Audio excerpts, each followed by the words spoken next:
But isn't that true? Don't we all look at ourselves in the mirror and go, I don't look as old as I thought I was? I think we do. I do. I know that I do, and my wife just snickers every time I do it, and I know what she's thinking.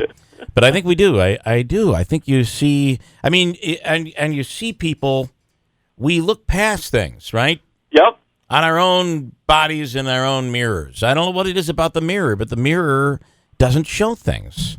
The mirror wants to be our friend sometimes. Yeah. And we just kind of look past it. Like we've all looked at somebody and been like, you can't see that? I mean, Right. You're walking out of the house like that.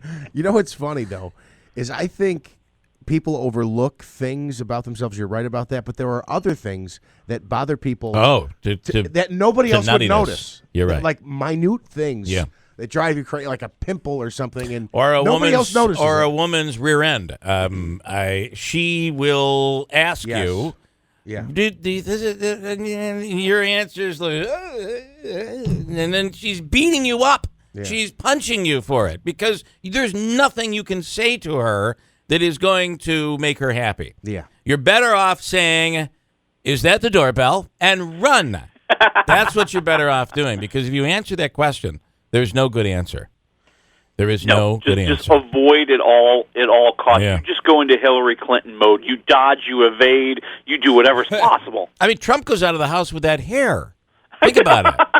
I mean, and I know what it is because you're looking at it. Like when I look at my hair, and I shave it pretty tight right now, but I see is the stuff that's in the front.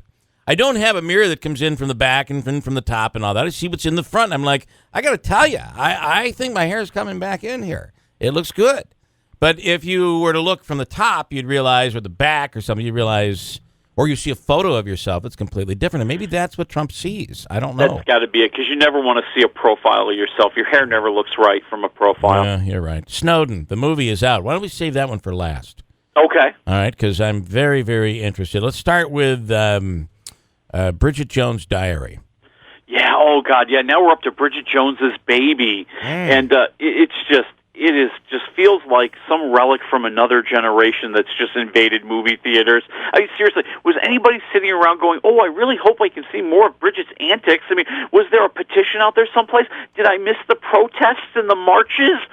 No, because nobody's thought about Bridget Jones in the 12 years since that movie came out. Okay, so now, well, it's her 43rd birthday, and she's still a mess, and she's still hung up on Mark Darcy, played by Colin Firth, and yeah, they broke up again. So she goes off and has herself a little fun at a music festival, and she meets the billionaire, played by Patrick Dempsey, and let's just say things go very well, but she disappears the next morning. And then about a week later, she runs into her old love, Mark Darcy. And things go well. And she sneaks off the next morning. And, a few weeks later, she realizes, she's pregnant. And, well, we've got to figure out which one of these two gentlemen might be the father. Is this a chick flick, this Bridget Jones movie? I think it wants to be. I think that seems to be the angle it's playing, because there's all sorts of melodrama about all sorts of things that just don't have anything to do with that main story. Oh, she's also having problems at work. Oh, she's also having problems with her family. Oh, she's also having problems with this and that and the other thing. And it becomes way too melodramatic. And all the comedy's just a bunch of series of pratfalls. It's a bunch of Three's Company stuff where there's deception and there's misunderstanding. I want to ask you, what does Willie Waffle see in the mirror after watching this movie? Willie Waffle sees one lonely, sad, bored, depressed Waffle. So, Willie, I mean, does Maury Povich make a guest appearance in this movie? See, that would have been funny, but we don't want to do that. That would have been funny. Right. Yeah. What are you giving it? One waffle. One waffle. All right. I remember for the first time I saw Blair Witch. The first Blair Witch. How many have there been? I don't even know. Well, this is number 3. Number 3. The first time there was a second one? Yeah, and there's a new one coming out that's out right now. But I remember everybody thinking that it was real, that it was really a documentary. And then when you'd look through in the credits, I mean, it was showing writers and actors and everything else. But it's the same kind of style, right? But it's a new storyline. What do you think?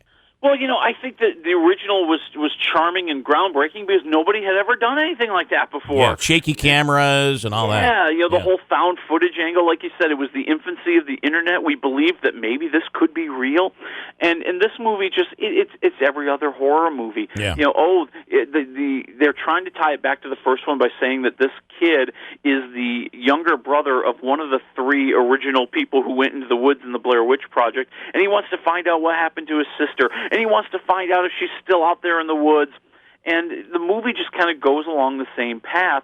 Oh, spooky things are going to happen in the woods. Oh, they're going to be scared. Lots of shocking things are going to happen. And in that way, we've seen this movie before. It takes until about the last quarter of the movie before it truly gets scary and frightening and unsettling. And if they had done the whole movie like that, it would have been great. Yeah. But this way, it's like 2 waffles. 2 waffles. All right. So, it's that time of year. We're heading into October, Halloween time, so those movies are going to start coming out. And then now we're up to the Snowden movie. First of all, before you even get into it, too early for this movie? No, I think, we don't wait that long anymore. Yeah, we It feels like, we want to tell the story while people still remember who you are. Yeah. Okay. All right. Well, the Snowden movie by Oliver Stone. What are your thoughts? Well, it's Joseph Gordon-Levitt playing Snowden, and they really do try to portray him as a hero. That he is this patriot, this guy who believes in his country, and as he's working in the intelligence industry, he starts to see this dirty underbelly, and he's questioning the morals and the ethics of what's going on around him, and he finally has had enough when he discovers that they're spying more on Americans than they're spying on the terrorists, and he's going to blow the whole lid off of it. Oh, and he has problems with his girlfriend. Yeah, well, God, yeah, because that's what we want to see in the Snowden story. We care about his relationship with his girlfriend. So, is there any? Because we know Oliver Stone tends to skew things in his conspiracy theory way. Does he do that with this one? Well, yeah. I mean, there's not really an argument from the other side. There's not an argument from the other side about how we're worried about security and we're worried about possible terrorism. And it's Oliver Stone. He's going to present one side very strongly and just kind of pay lip service to the other side. And if he had really truly delved into this and made it more of a debate about that issue, I think it would have been a much more interesting movie. What are we giving this blockbuster? We're giving it 1.5 waffles. Wow, 1.5. Well, there you go. I was actually going to see it. Yeah. All right, Willie. Interesting stuff. Have a wonderful week. Before you go to the movies, folks, wafflemovies.com. Willie, thanks, man. All right, we'll talk to you next week.